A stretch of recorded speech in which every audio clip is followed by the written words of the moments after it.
Welcome to r/RedditRevenge. This is a story of someone getting back at someone with revenge after being wronged. Thank you friends for subscribing to the channel and for so many likes. The first story. Drunk B caused an accident on the road. I got revenge on him and now he is in jail. The second story. Owner of the house broke the rules and they refunded me 2/3 of the day of my stay, which was about $200. The third story. Guy refused to add ingredients to my sandwich. The next time I came, I madly peeved him off. On to the first story. Tailgate me and try to run me off the road? Prepare for payback. So this happened one night about 6 months ago, but I'm only now allowed to talk about it, and I'm still not allowed to show pictures or videos. This guy in a big SUV very nearly rear-ended me when I was sitting at a stop sign that quite a few people roll through. I drifted my car forward, almost a full 2 feet, and he still was about 2 inches off my bumper. So I'm annoyed, but I don't do anything about it.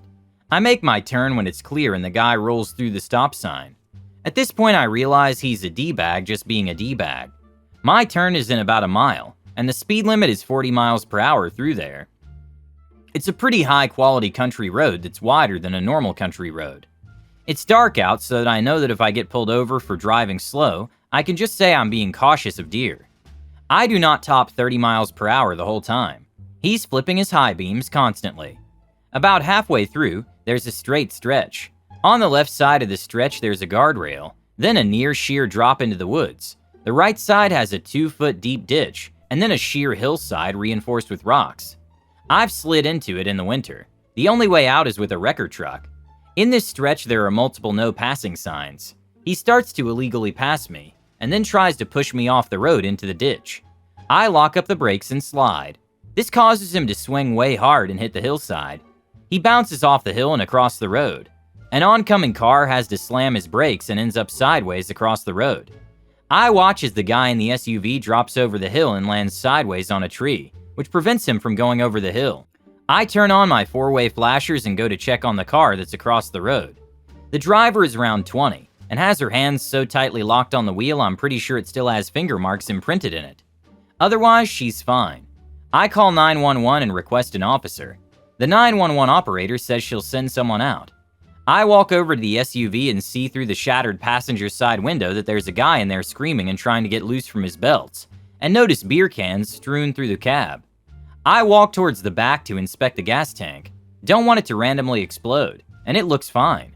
I yell at the guy to stay calm and someone will be there in a few minutes to pull him out. He's just screaming and cussing at me. I walk back over to my car and sit down and lock the doors because I know he'll be on the warpath if he gets out of there. A few minutes later, we're still waiting on the cops, but a couple neighbors came over and started directing traffic. I catch really fast movement coming towards me out of the corner of my eye. I turn and see the guy from the SUV charging me. He gets to my door and starts beating on my window. I start recording him doing this with my phone almost immediately. This gets him madder. After about a minute of this, I see cop lights pull up. He doesn't see them or he doesn't care. He just keeps beating on the window. I hear the cops say to get away from my vehicle or they will use force. He does and proceeds to do this Hulk arms up in the air rage move and starts to lurch forward. The cop tases the SH out of him and he drops to the ground, leaving a pretty big dent in my back driver's side door with his head. More cops show up within a minute. I think he did a reinforcements needed call, and as they're cuffing the one guy, a cop walks up to me and asks me to roll down the window, to which I try and we realize that the guy broke the window motor. So he asks me to step out, and I explain what happened and tell him that I have video of him beating on my window, and I have dash cam footage. When I say that he seems really happy, he tells me where to send the phone video, and I give him one of the USBs that records dash cam video in my car, which normally I wouldn't do ever. My dad set up a system where as long as the car is on, it's recording to 2 USBs at the same time, and I could pull them at any time, though it did catch fire at one point. The officer tells me that if they have any more questions, they'll be in touch. I walk over to the girl in the car that went sideways and she's relaxed a little, but still really tense and in no shape to drive. I ask her if she's okay, and she says her mom was coming to get her. I went home and sent pictures of the damage to my insurance guy. He called me back the next day and said that my insurance would take care of everything but the tires. I locked them up so hard they were flat spotted. About 5 months ago, I got a subpoena to appear in court. The guy who was in the SUV got charged with aggravated DUI, drunk and disorderly, failure to maintain control of a vehicle, reckless endangerment, destruction of state property, the reinforcement wall on the hillside, open container in a vehicle, and possession of prohibited substances with intent to deliver. I was in and out pretty quickly, basically got sworn in, said what happened and went home. I still could have just not given the officer the USB, and he would have just got DUI, drunk and disorderly, and possession. I didn't go to the sentencing hearing, but from what my lawyer told me, fortunately for me, he will spend his whole life in jail. Unfortunately, since he turned out to be the owner of the local paper and TV station's son, there was no press on it except for a few short blips on the radio. I really wish there was because I would want to put it on my wall. The second story is, Airbnb host left me an unfair review, and it cost them hundreds. I recently attended a friend's wedding a few hours away from home, and the girlfriend and I decided to get an Airbnb so she could bring her dog. We found a nice place that allowed pets, took off early from work, and arrived Friday late afternoon. About 30 minutes later, the owner shows up to see how we're doing while we have the dog on the porch. We make some small talk, and he mentions that we didn't indicate we were bringing a dog. I felt bad, as it was an honest mistake, and I'd never lie to someone to get out of paying the pet fee. We tell him that and offer to pay the $25 fee on the spot. He refuses to take the money and says that he loves dogs and eventually heads out. We don't think too much else about it, but when we leave, we decide to give the place a much more thorough cleaning than was in the instructions. The dog didn't chew any furniture or leave any other damage or mess, at least that we didn't clean up. In our minds, the trip was a success and the Airbnb was a great fit. I got the email from them to leave a review, and I left a 5-star review and said the house and the owner were great. But then I saw his review of me, and a private message where he blasted me for not telling him that I was bringing a dog, how dogs cause them so much more work, and how we shouldn't leave dogs alone in the house. This didn't sit well with me at all, since I thought we had handled this person to person when he came by on the first day. I was and still am happy to pay for the pet fee, and there was no indication anywhere on the posting that we couldn't leave the dog alone for a few hours while we were at a wedding. Nor did he say that while we chatted and told him we were here for a wedding. For him to post that on my Airbnb profile felt like a cheap shot. I responded to him that in the chat and said as much, and while Airbnb couldn't do anything about the review since it didn't violate any of their policies, my girlfriend did point out that hosts aren't supposed to show up to the property unannounced. I had no idea and figured this was his property, and he's allowed to show up, at least to check in with the guests.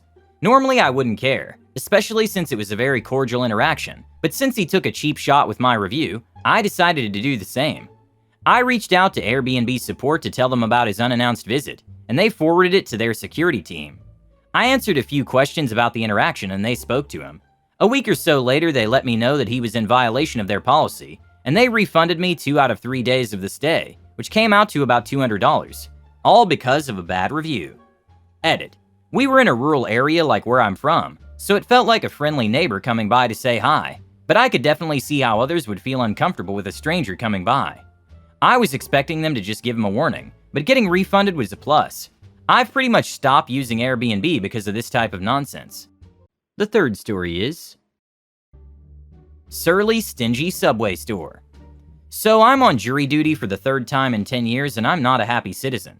The jury room is overcrowded. It is 90+ degrees outside. The AC isn't working well, and too many of my fellow citizens in the jury room haven't grasped that whole personal hygiene thing. In other words, I'm cranky for a lot of reasons. At that time in my county, jury duty was for 2 weeks. This was day 3. The only place for a somewhat reasonable price within walking distance we can go for lunch is a Subway sandwich store. When we break for lunch, all 100+ jurors, and seemingly everyone else in the courthouse heads to this one place. The service just sucks. They know they're the only game in town, so they don't have to be nice, quick, or reasonable in the quantity of meats and condiments they put on your sandwich. Everyone seems to be asking for a little more lettuce, a few more onions, pickles, whatever. I happen to like tuna, a lot, so this is what I ordered the first 2 days. Both sandwiches came with the smallest amount of tuna I'd ever seen, and with skimpy condiments. The second day, while the guy was assembling my sandwich, I asked for more than the 6 anemic strands of lettuce. He glared at me and added 6 more. Rather than hold up the line and being slightly intimidated, I just let it go. Then, when ringing me up, he gives me a nasty smirk and tells me to enjoy all that extra lettuce. I was really taken aback.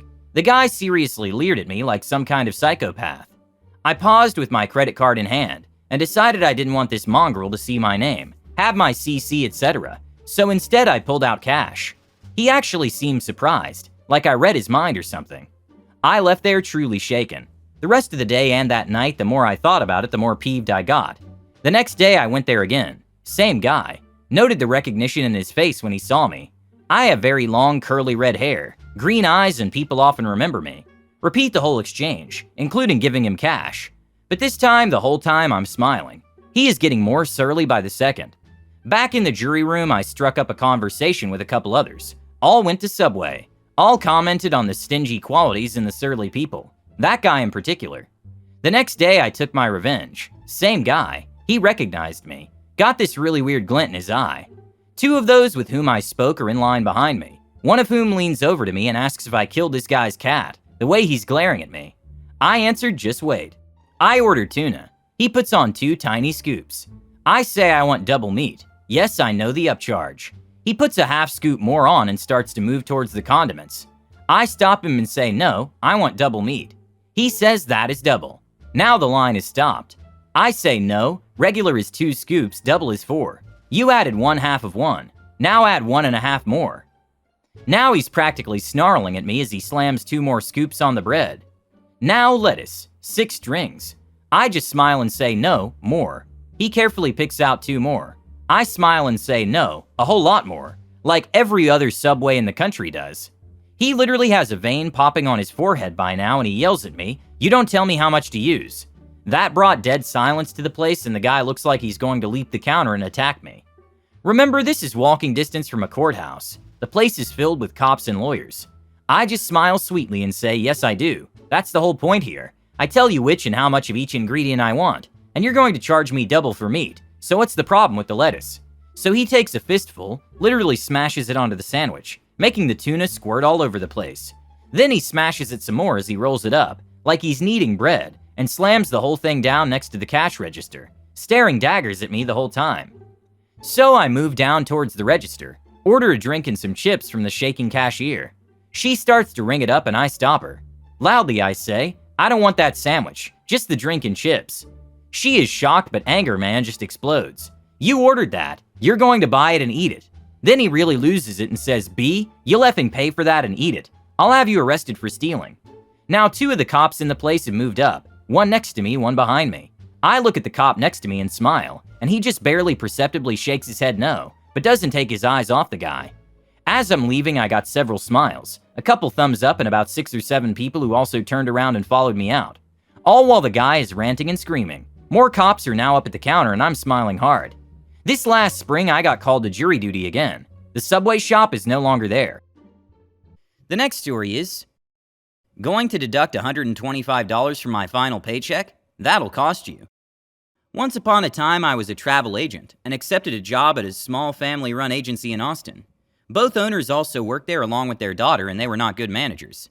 They were also really cheap bees. When I joined, I brought the agency a ton of business, including a very big corporate account. When I'd finally had enough of all the stupid inter-office conflict, I applied and got a job at another agency, where I'd always wanted to work and gave 2 weeks' notice. Instead, I was summarily escorted out the door with minutes of giving my notice.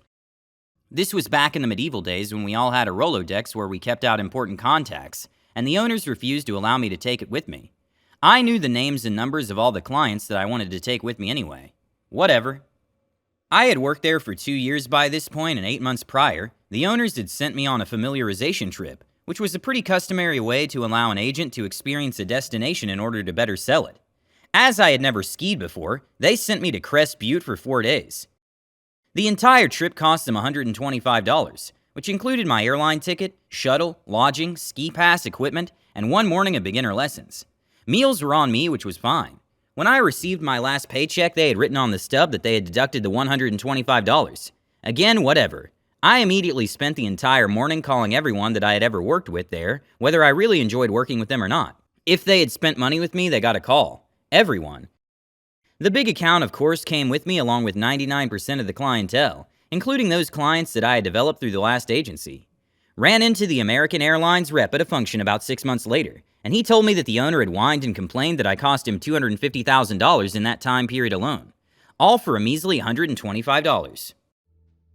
I hope you enjoyed these stories. Hit the like button and subscribe to the channel. Have a good day.